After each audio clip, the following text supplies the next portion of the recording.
가장 중요한 것은 지방에 있는 광역 기초 단체들과의 협력이라고 생각하는데 어떻게 생각하십니까?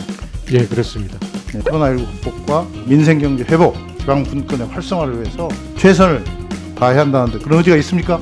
예, 그렇습니다. 소상공인 또 자영업자의 임대료 부담 완화를 위해서 행안부는 또 후보자님은 어떻게 해야 한다고 생각하십니까? 방안이 있습니까? 그런 각오들은 다 다지고 있죠? 예, 노력을 하겠습니다. 네, 경기 광명을의 양기대 의원입니다. 행안부 장관으로 취임하면 가장 먼저 해야 할 일들이 코로나19 대응이라고 얘기하는 인식에 대해서 공감을 합니다. 근데 물론 행안부가 다른 중앙부처와의 여러 협력 또 조정하는 그런 역할을 하는 것이 1번이긴 하지만 가장 중요한 것은 지방에 있는 광역 기초 단체들과의 협력이라고 생각하는데 어떻게 생각하십니까? 예, 그렇습니다. 예, 그래서 아까 존경하는 이무선 의원님께서 제2국무회의를 좀 활성화시키자 했을 때 장관 후보자께서 정책협의회를 통해서 할 수도 있다 이런 말씀하시는데 그 인식에 공감을 한다는 전제로 좀 말씀을 드리겠습니다. 사실 광역단체장들 또 뭐 기초단체장도 마찬가지지만 이분들의 협력을 이끌어내는 것이 가장 중요한데 그분들의 협력을 이끌어낼 그런 어떤 나름대로 방안이 있습니까, 후보자님?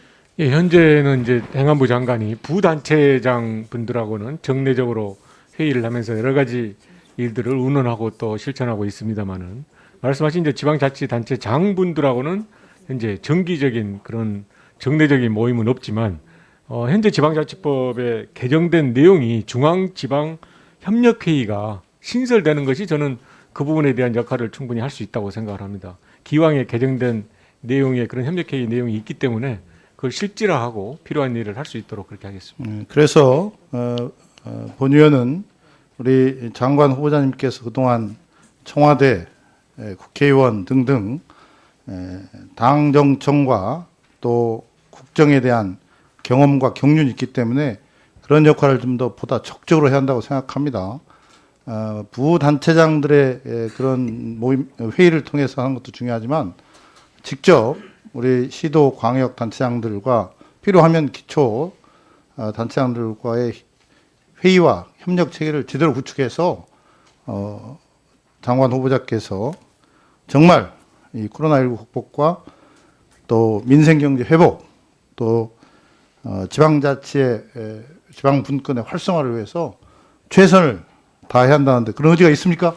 예, 그렇게 했습니다. 말씀하신 바와 같이 실제로 지금 코로나19 대응을 하는 데 있어서도 일선의 지방자치단체 많은 분들이 노력하고 있고 또 그분들의 역할이 중요합니다. 그런 면에서 앞으로 의원님께서 말씀하신 그런 대화, 소통 또 필요한 일들을 할 수 있도록 하겠습니다. 그 필요하면요 지방과 현장을 좀 찾아가셔서 적극적으로 해야 한다고 생각합니다. 왜냐하면 행안부 장관이 어디 있는지도 모를 정도의 그런 상황이 지속되었다고 저는 생각합니다. 그래서 우리 장관 후보자께서 그런 역량과 또 의지가 있으니까 전국의 곳곳을 찾아다니면서 코로나19로 인한 또 민생경제 어려움으로 인한 여러 가지 국민과 주민들, 시민들의 좀 손을 잡고 해결책을 좀 잘 조정하고 모색했으면 좋겠다 그런 생각을 하면서 몇 가지 질문을 하겠습니다. 지금 코로나19가 더 심각해지면서 많은 국민들이 어려움을 겪고 있지만 그 중에서도 이 소상공인, 자영업자들이 특히 어려움이 크고 그분들의 절규가 참 심각합니다. 소상공인에 대한 실태조사 결과 이 코로나19로 인해서 경영 비용 부담 요인 가운데 무려 70% 가까이 69.9%가 임대료 문제라고 지금 걱정을 하고 계십니다. 물론 정부도 그동안 착한 임대인 세제 지원, 또 국공유재산 임대료 인하, 또 공공기관 소유재산 임대료 인하 시행 등을 통해서 노력을 했지만 한계가 있다고 생각합니다. 이런 소상공인 또 자영업자의 임대료 부담 완화를 위해서 행안부는 또 후보자님은 어떻게 해야 한다고 생각하십니까? 예, 근래 임대료 문제가 사회적으로 문제가 되고 있고요. 실제로 굉장히 심각하다고 생각합니다. 고통 역시 크다고 생각하고요. 그동안 정부에서는 이제 소상공인 임대료 부담 완화를 위해서 세제 지원 등은 해왔고 말씀하신 바와 같이 국유재산의 공유재산에 대해서는 임대료 한시나 5%를 1%까지 이렇게 한다든지 등등의 조치를 하고 있습니다. 기본적으로 민간의 영역에서 훨씬 더 할 수 있게 가야 되겠지만 일단 행안부가 할 수 있는 공유재산 등에 대해서는 그 임대료 인하 조치가 충분하게 효과가 나올 수 있도록 더 노력하도록 하겠습니다. 그리고 이 지방자치단체 광해군 기초권 거기서 이 임대료 인하의 문제를 좀 적극적으로 할 수 있도록 행안부가 지자체에 대해서 특별 교부세를 더 준다든지 다양한 지원을 해야 한다고 저는 생각하는데 후보자님 그렇게 하시겠습니까?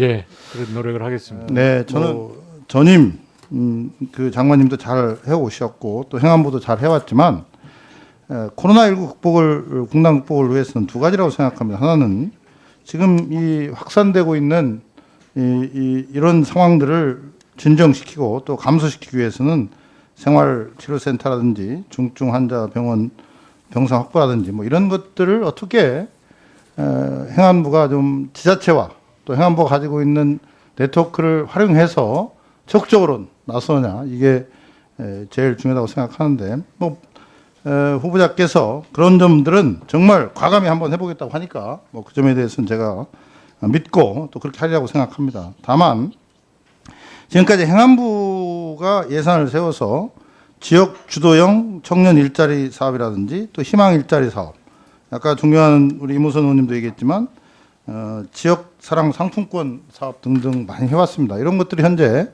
코로나19로 어려움을 겪고 있는 국민들한테 특히 어려운 사람들한테 도움이 되고 있다는 것은 뭐 말할 필요가 없지만 한 번 더 새로운 이제 장관으로 임명이 되시면 이런 것들을 주민의 국민의 특히 어려운 사람들의 입장에서 다시 한번 재점검을 해서 조금이라도 개선할 부분 보완할 부분이 있다면 다시 시작하는 기분으로 좀 했으면 좋겠는데 어떻습니까? 그렇게 한번 하시겠습니까?